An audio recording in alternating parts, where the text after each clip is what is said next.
Welcome to Real Recap, where we break down the latest and greatest movies. If you're looking for quick recaps, reviews, and commentary on the films you love, you've come to the right place. From action-packed blockbusters to heartfelt indie dramas, we cover it all.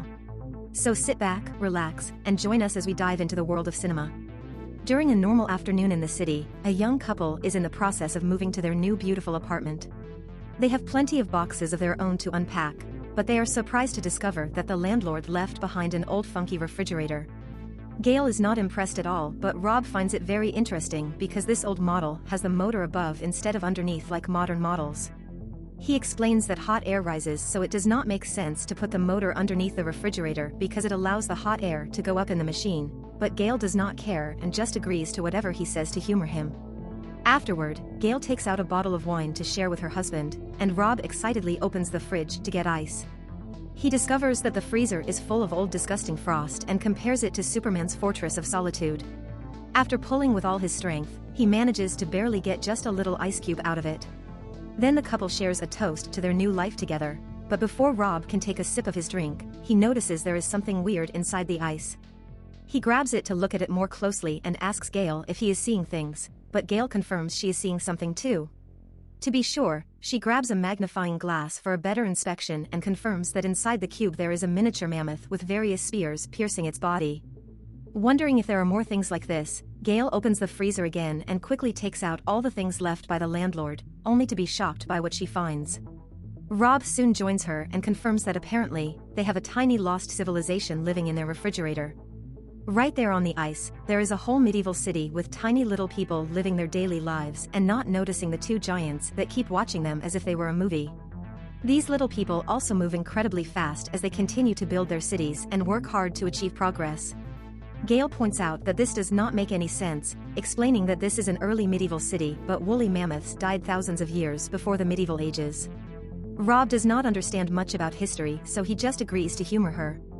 Afterward, Rob decides to bury the little frozen mammoth in a pot of dirt. It seems this has made him very sad, so Gail tries to cheer him up by saying the tiny animal will be good fertilizer, but Rob thinks it is too soon for jokes. Soon curiosity gets the better of them and the couple checks the freezer again, only to be shocked by what they find next. The tiny civilization has evolved at a drastic speed and it is now going through the Industrial Revolution, which includes all kinds of buildings like factories and roads getting built all over the ice and filling the freezer with smoke.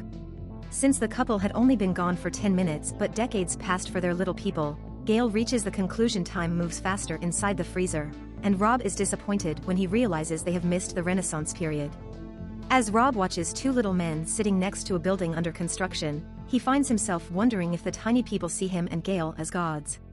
However, the two little men are actually making fun of the couple. They find their giant faces hilarious and are annoyed by the broccoli stuck in Gail's teeth because they have been looking at it all day. It takes only a few seconds for the little civilization to start changing again, and now modernized buildings are being built at great speed. Rob notices things flying around, and Gail realizes they are airplanes. She also notices the new skyscrapers, making her reach the conclusion that the little civilization has reached the present time. Rob agrees when he notices a Starbucks store, confirming this brand truly shows up everywhere. Then Rob notices something strange and comes closer for a better look. At that moment, a missile falls in the middle of the city and explodes, blinding Rob and making him back away until he falls to the floor. While screaming can be heard coming from the freezer, Gail rushes to Rob's side to help him calm down, but Rob continues to panic as he points out actual nukes are blowing up in their freezer. However, Gail cannot take him seriously because Rob looks like a huge tomato and it makes her laugh, so she hands him a toaster for him to see how ridiculous he looks. Inside the freezer, huge nuclear bombs continue to explode. Rob notices things are getting worse, yet the couple can only stare as the little civilization is taken over by violence, screams, and more explosions. Feeling frustrated, Gail closes the freezer, pointing out that people cannot just outgrow war in a couple of minutes. Rob wonders what they should do, and Gail simply says they should get pizza. Later in the evening, the couple enjoys their pizza for dinner while trying to wait patiently, but eventually, Rob cannot take it anymore and says they should open the freezer again. Gail reminds him that they need to accept the possibility the civilization did not make it, but Rob goes to open the freezer anyway. Surprisingly, the little civilization has become a futuristic city full of bright lights and flying cars that remind Gail of Emerald City from The Wizard of Oz. Rob is in awe at how beautiful and advanced everything is, and at that moment, a building emerges right in front of them, which reminds Rob of an adult toy. A huge pyramid-like structure also pops up in the middle of the tiny city, growing tall as bridges connect all around it to get energy from other buildings. However, the structure suddenly transforms into a diamond-shaped fortification that glows so brightly that it has to consume the whole city until it explodes. The resulting glow looks like a star and ejects beautiful dashes of light that begin to fly around the couple's kitchen, lighting up every corner as Rob and Gail watch with fascination and big smiles. Their theory is that little people may have discovered how to travel through space and time. Afterward, the lights return to the freezer and gather into a sphere before outright disappearing. Rob and Gail go from smiling to looking quite sad and confused, and when Rob wonders if the little people will ever return, Gail says it is unlikely. Feeling the need to grieve, Rob pulls the refrigerator's plug as a way to move on and accept the little people are gone. Gail gives him a hug to comfort him before closing the freezer, deciding they are done for today. The next morning, Rob makes coffee and shares it with Gail. Although they do not say a word, it is quite obvious they cannot stop thinking about the tiny civilization in the freezer, so they give in and try opening it again. To their shock, they discover there is a cold mist coming out of it even if it is still unplugged. An even bigger shock is that inside the freezer there is a new ice age going on, showing primitive Homo sapiens eating the huge bodies of ancient creatures. It seems the little civilization has not disappeared, instead, it was reset and has started from zero. At that moment, a Tyrannosaurus Rex roars loudly and begins chasing after the primitive men, catching one in the air with its huge mouth before going after the one that just fell to the ground. Now where could this civilization possibly have come from? It turns out that after finishing his creation, God is now a pretty bored old man. He sits in his fancy office all day and admires the small version of Earth he has on his table, where primitive people are living among large animals and plants. God is in the middle of a book when his butler Jeffrey asks him about it, so God explains he is happy because he has found a recipe for a black hole. At that moment, God notices that people on his tiny Earth are advancing pretty quickly, and at first, he finds it quite amusing. However, when primitive men discover how to make fire by rubbing some sticks and rocks, God gets angry because he should be the one to give them such power.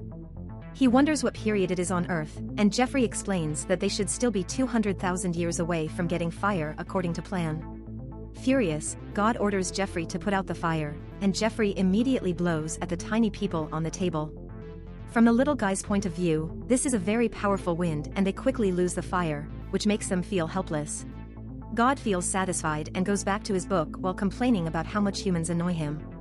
Then God orders Jeffrey to drive the little people into a cave, so Jeffrey swipes his hand over the small Earth's ground, which scares the elephants.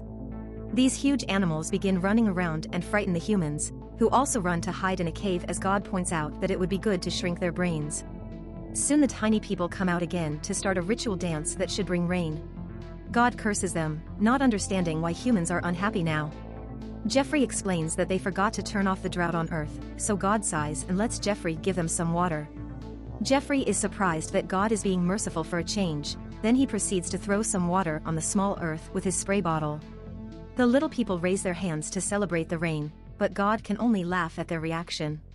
Next, God asks Jeffrey to spray the humans again and again so he can keep laughing at their weird behavior.